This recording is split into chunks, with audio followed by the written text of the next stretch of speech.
वस्तु का इस दुनिया में आकार दिया है जिसे ईश्वर ने। इरादे आधार होते हैं हर कदम के, इरादे आधार होते हैं हर कदम के, धोखे की शक्ल न भांपी किसी ने। प्रस्ताव रखे जाते हैं एक सशक्त, सुदृढ़, निर्माणात्मक निर्णय पर पहुंचने के लिए। मुश्किल होता है निर्णायक उत्तर पाना जो तैयार हैं अराजकता फैलाने के लिए। जय हिंद साथियों, मैं आदित्य दुबे आप सभी का हार्दिक स्वागत करता हूं डिफेंस इंडिया न्यूज़ पर। और आज के इस शो में हम कर्नल संतोष बाबू के बारे में बात करेंगे, जिनकी इंडो चाइना झड़प में शहादत हो गई और बहुत ही ये हमारे देश के लिए एक बहुत बड़ा नुकसान है जिसकी भरपाई कर पाना मुश्किल है। कर्नल संतोष बाबू के एकेडमिक्स, उनके करियर ग्रोथ और उनकी प्रैक्टिकल लाइफ के बारे में इस शो में हम बात करेंगे। उन सारे पहलुओं के बारे में हम बात करेंगे जो आपको आपके लिए एक मोटिवेटेड फैक्टर के रूप में निकल करके आएंगे। Colonel Bikkumala Santosh Babu served Indian Army as commanding officer of Bihar Regiment, the first Indian Armed Forces commissioned officer since 1967, among the first Indian soldiers to have been killed in action against the Chinese People's Liberation Army since 1975. Telangana के colonel संतोष बाबू पूर्वी Ladakh border में गलवा घाटी में चीन के साथ झड़प में शहीद हो गए। उनकी 2004 में सेना में भर्ती हुई थी और पहली पोस्टिंग जम्मू और कश्मीर में हुई थी। भारत के कम से कम 20 सैनिक शहीद हो गए। वहीं भारतीय सूत्रों के मुताबिक LAC पर झड़प में चीन के 43 सैनिकों की या तो मौत हुई और गंभीर रूप से घायल हुए। हिंसक झड़प में चीनी यूनिट कमांडिंग ऑफिसर की भी मौत हुई।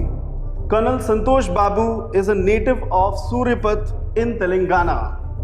Babu was the only son of Bikkumala Upender, a retired manager with the State Bank of India, and his wife Manjula. From 1988 to 1993, during his class 1st to class 5th years, he studied in Sri Saraswati Shishu Mandir at Luksitipet in Mancherial district. He was described by his schoolmates and teachers as a brilliant student. Santosh was accepted to a Sainik school in Korukonda, Vizianagaram district, where he studied through class 8th. In 2010, Babu married Santoshi. The couple had a daughter, Abhinga, aged 9 at his father's death, and a son, Anirudh. His family resided in Delhi. Babu enrolled in the Indian Military Academy and subsequently joined the 105th course of National Defence Academy at Pune, Maharashtra in 2004. During his time at the NDA, he belonged to November Squadron. He was commissioned as a lieutenant in 16 Bihar on 10 December 2004. One of the 105th successful cadets. After passing out, he was posted to Jammu and Kashmir state. He was promoted to captain on 10 December 2006, followed by promotion to major on 10 December 2010. He attended the Defence Services Staff College at Wellington. During his service, he was attached to Rashtriya Rifles in Jammu and Kashmir and also served with UN Peacekeeping Force in the Democratic Republic of the Congo. During the ongoing Kivu conflict, colleagues who served with him described him as empathetic yet bold during a major joint operation conducted by DRC and South African forces against NDC rebels. Babu and his wife were caught in crossfire, yet his bold actions prevented the rebels from inflicting casualties on the joint force. During his posting in the Congo, Babu was described as kind, generous towards local residents, assisting them with the medical and other needs. Babu was promoted Lieutenant Colonel on 10 December 2010. He received another posting to Jammu and Kashmir in 2019. and assumed command of 16 Bihar in December 2019. He was promoted to colonel in February 2020. At the time of his death, he was expecting to be posted to Hyderabad. Following high level of talks during the 2020 skirmishes with the PLA in eastern Ladakh, 16 Bihar monitored the Chinese forces in Galwa Valley to ensure their disengagement. On 14 June, Babu led a delegation to meet his Chinese counterparts after observing an apparent lack of inclination by PLA troops to move from their positions. Babu led another delegation to Chinese side on the night of 15 June. The PLA troops appearing to have readied themselves and outnumbering the Indian troops 3-1, then reportedly attacked the delegation with sticks, stones and clubs barbed with wire.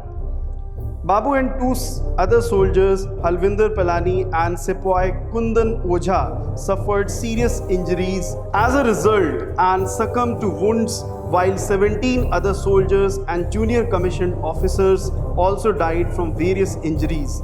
Babu's body was flown by military aircraft to the military airport at Hakimpet in Telangana, arriving at 7 p.m. local time on 17 June. From there, his remains were driven to his family's farm at Kesaram village in Suryapat.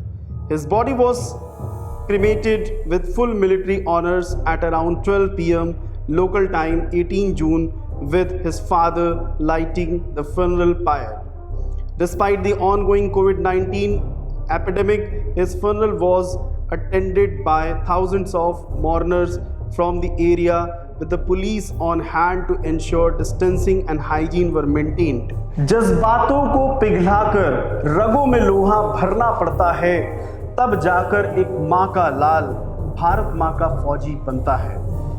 वो कदम बढ़े थे सीमा की सुरक्षा को करने सुनिश्चित, दुश्मनों को लगा आया है शेर, हमारी हार है निश्चित। उन घबराई सांसों से मानवता का एहसास और युद्ध के नियमों को खो बैठे, कर दिए घात पत्थर डंडों से उन जाहिलों ने और अपनी नीचता सिद्ध कर बैठे। है ज़मीं स्थिर ईमान और धर्म के बलबूते पर, थर्रा जाएगा विश्व यदि पहुंचा पाप अधर पर। है वक्त अभी भी सुधर जाने का, गलतियों से सीख लेने का, यदि हुआ समय पार यूं ही एक पल भी ना होगा समझने और समझाने का।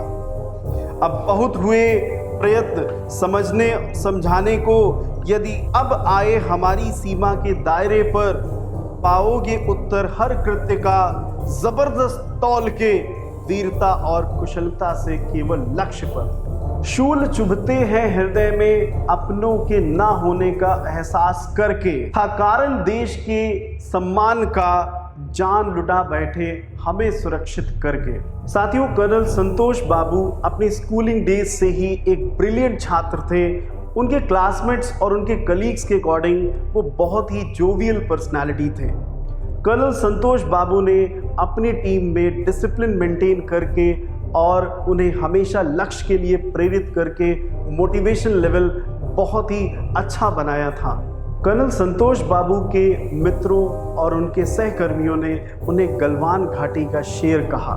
साथियों, सूत्रों के मुताबिक ऐसा सुनने में आया है, कर्नल संतोष बाबू ने एक दिन पहले, इस घटना से एक दिन पहले उन्होंने अपनी मां से फ़ोन पर बात की और फ़ोन पर उन्होंने घाटी में बढ़ रहे तनाव के बारे में अपना जो मस्तिष्क में जो तनाव चल रहा था उसके बारे में भी अपनी मां से अपनी भावनाएं शेयर की। उनकी मां ने इन भावनाओं को देखकर इमोशनल होने के साथ साथ उनका धैर्य बढ़ाया और ये भी कहा, इन सभी परिस्थितियों का तुम्हें आत्मविश्वास से सामना करना है। वो आखिरी बात अपनी माँ से जो उन्होंने की थी वो बहुत ही इमोशनल कर देने वाली है। उनके पिता ने भी उनसे बात की एक दिन पहले और उन्होंने भी उन्हें उन आने वाली मुश्किलों का डट कर सामना करने के लिए कहा। साथियों, आपको भी ऐसा पहले भी एक्सपीरियंस हुआ होगा कि जब कोई घटना होने वाली होती है तो थोड़ा अंदाज़ा हो जाता है। सो डेफिनेटली कर्नल संतोष बाबू के मन में जो घाटी पर तनाव बढ़ रहा था उसको लेकर के वो बहुत ही चिंतित थे और प्रयत्न किए जा रहे थे उस घाटी के तनाव को मैनेज करने के लिए, और इसीलिए उन्होंने सीमा की सुरक्षा को सुनिश्चित करने के लिए आगे बढ़कर वो गए और धोखे से उन लोगों ने हमला कर दिया। ये हमला शस्त्रों से ना होकर के लाठी डंडे और ईंट पत्थरों से हुआ, और इसका अंदाज़ा भी कर्नल संतोष बाबू और उनकी टीम को नहीं था कि इस तरीके की घटना वहाँ घाटी पर घात लगाकर उनके साथ हो जाएगी। ये घटना हुई और उनके साथियों को गंभीर चोटें आई। इन चोटों को वो शहीद, जिनकी संख्या 20 है, वो बर्दाश्त नहीं कर सके और भारत माँ की सेवा करते करते ये अपने प्राणों को न्यौछावर कर हमारे देश को गौरवान्वित करके हम लोगों की सुरक्षा को ध्यान में रखते हुए हमें देश प्रेम का एक पाठ पढ़ाया उन्होंने। साथियों, हम सभी को कर्नल संतोष बाबू के इस त्याग और बलिदान को नहीं भूलना चाहिए और हमें इस त्याग और बलिदान से सीख लेनी चाहिए कि हम भी देश सेवा में डटकर आगे आएं। इस समय जो चाइना की तरफ से जो प्रयास किए जा रहे हैं हमारी सीमा के अंदर घुसकर हमें हमारी जो डिफेंस सिस्टम है उसको ललकारने का जो वो प्रयत्न कर रहा है, इसका जवाब हम सब मिलकर दे सकते हैं। हमें इन चीनी सामानों का बहिष्कार करना चाहिए, पूर्ण रूप से बहिष्कार करना चाहिए। हमें बिल्कुल भी उनके प्रोडक्ट्स को प्रमोट नहीं करना चाहिए। हमें कोशिश करनी चाहिए कि हम अपने देश की चीज़ों का ही इस्तेमाल करें जो हमारे यहाँ स्वयं निर्मित होती हैं। हम उन चीज़ों को क्यों इस्तेमाल करें जो हमारे दुश्मन देशों को बढ़ावा दे रहे हैं। कोशिश की जा रही है घाटी पर, मीटिंग्स हो रही हैं और हमें पूर्ण विश्वास है कि भारत सरकार ज़रूर एक निर्णायक रूप में पहुंचेगी और एक सकारात्मक सोच के साथ हमारी सरकार इसके लिए प्रयत्न कर रही है कि हम युद्ध की सोच नहीं रखते, लेकिन युद्ध पे ललकारने पर हम चुप भी नहीं बैठते। इस समय हम एक्सपेक्ट करते हैं कि ज़रूर ही एक सकारात्मक निर्णय आएगा इन सभी मीटिंग से। इन्हीं बातों के साथ आज के इस शो में मैं आपसे इजाज़त लेता हूँ। ये कहानी इमोशनल थी। इस कहानी ने आपको ज़रूर आपके अंतर मन पर अपनी एक छवि बनाई होगी। नमन है उन शूर वीरों का जिन्होंने देश के खातिर सर्वस्व न्यौछावर कर दिया। उनकी वीरता, शौर्य और साहस का वर्णन हम शब्दों में नहीं कर सकते। ये कहानियाँ हमें प्रेरित करती हैं स्वयं की जिम्मेदारियों को समझने और निर्वाह करने के लिए। हम अपने लक्ष्य की तरफ त्वरित हों। इन्हीं शुभकामनाओं के साथ आप सभी का बहुत बहुत धन्यवाद, और मैं अगले हफ्ते आप सभी से एक नई कहानी के साथ फिर मिलूँगा। स्वस्थ रहें, अपना ध्यान देते रहें। जय हिंद।